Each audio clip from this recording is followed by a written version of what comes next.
Fatin, a young and ambitious banker, lives in the bustling city of Kuala Lumpur. Fatin is always driven by a sense of integrity. She has witnessed disputes and financial challenge in providing certainty in such situations. She embarked on a journey to find justice, which led her to deep understanding and a purpose to teach others.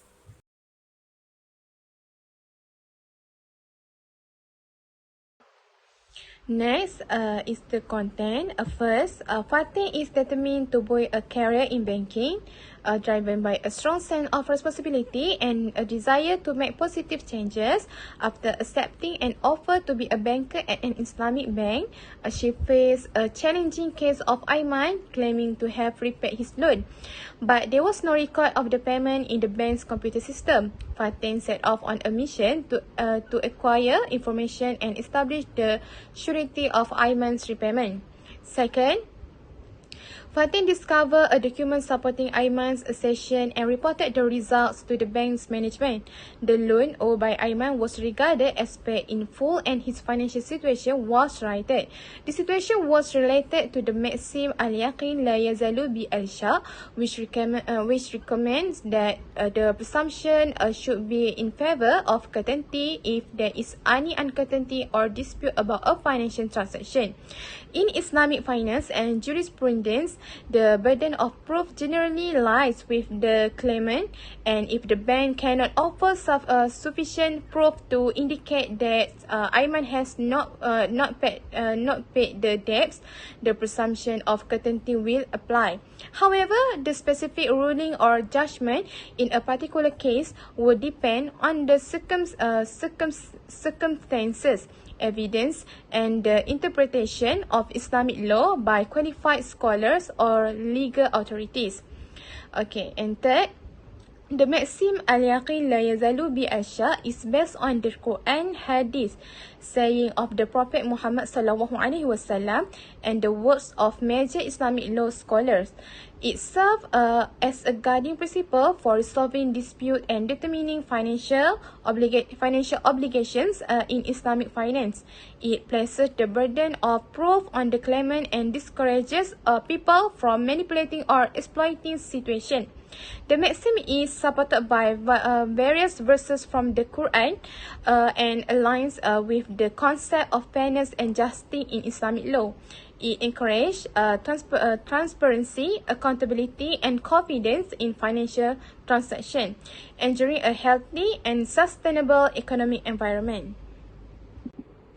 Fourth of the content is the most important details of the precious Quran, Islamic maxim appeal that the maxim al-yaqin la yazalu bi al-sha, which translate to certainty is not overcome by doubt, is one of the 5 well-known maxim in Islamic law. It implies that a fact that has been established by law or verified through evidence will hold true until another certainty disproves it. This maxim is supported by a number of verses from the Quran and the Sunnah, such as the Quran saying that speculation can be of no use in opposition to the truth.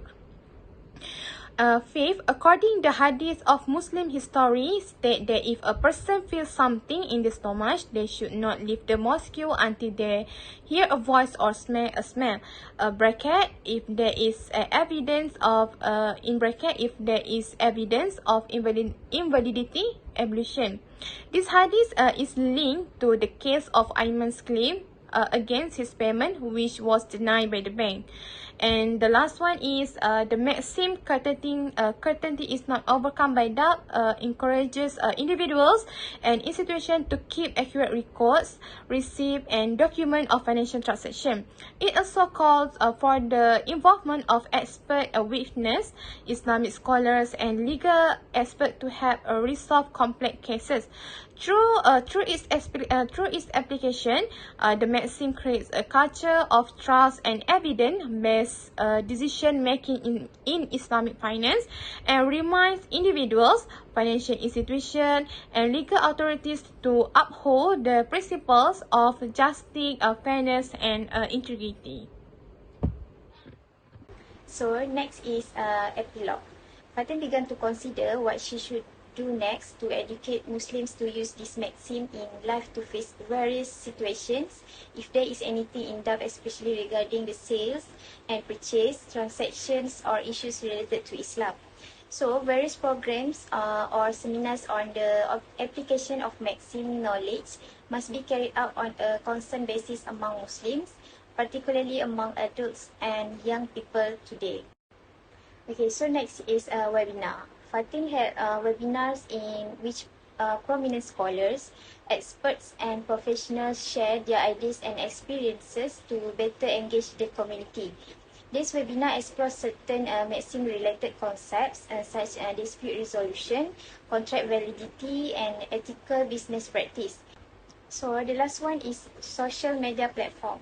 Fatin actively promoted his online resources by cooperating with influencers and partnering with Islamic organizations and educational institutions on social media platform.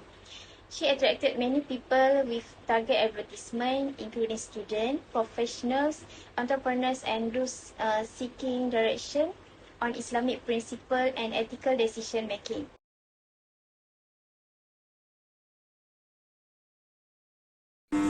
This case study focused on Aiman, a Muslim man who paid his bank but is unsure if the transaction was successful due to an error in the transaction receipt.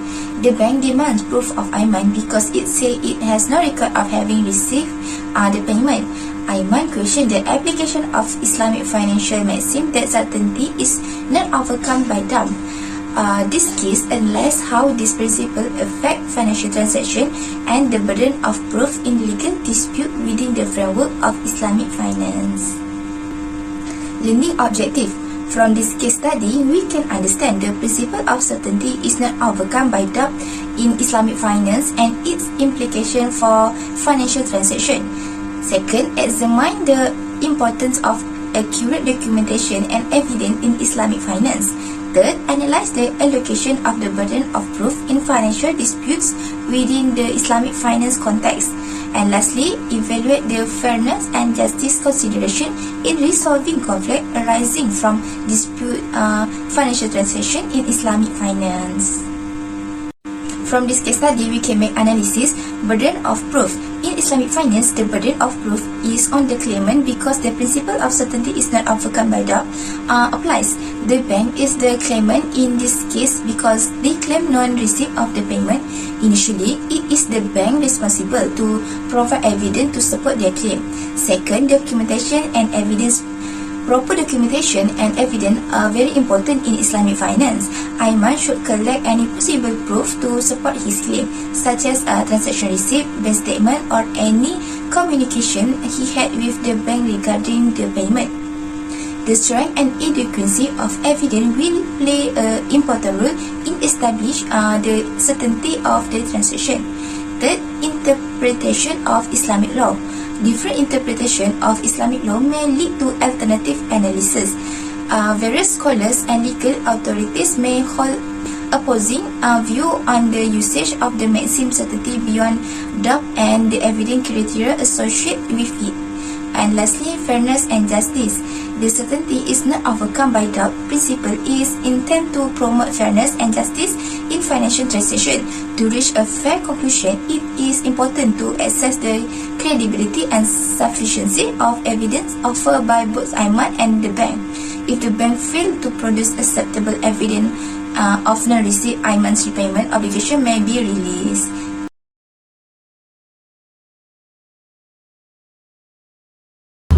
Assalamualaikum warahmatullahi wabarakatuh. My name is Rukia binti Amalia Suki and my matrix number is A2082262. Now I'm going to present about takeaway. So the first takeaway for this case study is people can learn how to solve their problems if they have doubt in something, especially when it comes to Islamic finance framework. Indirectly, it will help Muslims to open their mind on how to overcome doubts.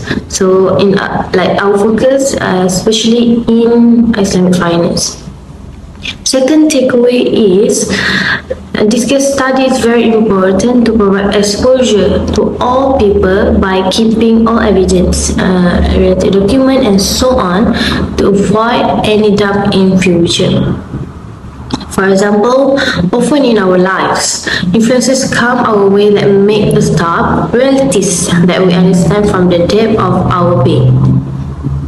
So, these influences come in different shape and form and have different levels of impact. But as they get more and more frequent, they divert our attention from certainty, and this is what happened to Aiman too. The third takeaway is, we can get lesson here is that according to the case study, the first thing that comes to the person's head when they are feeling overwhelmed by uncertainty is what matters. Like some Qairwanists agree with what we state about the first thought being the most important, and some later scholars agree, adding that this is because the initial thought arrived when his mind was clear, and all subsequent thoughts are irrational. So the last takeaway in this case study is, by using this maxim, uncertainty is not overcome by doubt, and it's able to solve. So this maxim able to solve the problem of current issue in tandem with the times. So this case study will expect more Muslims who care and know how to manage the problem of doubts. That's all from me. Thank you.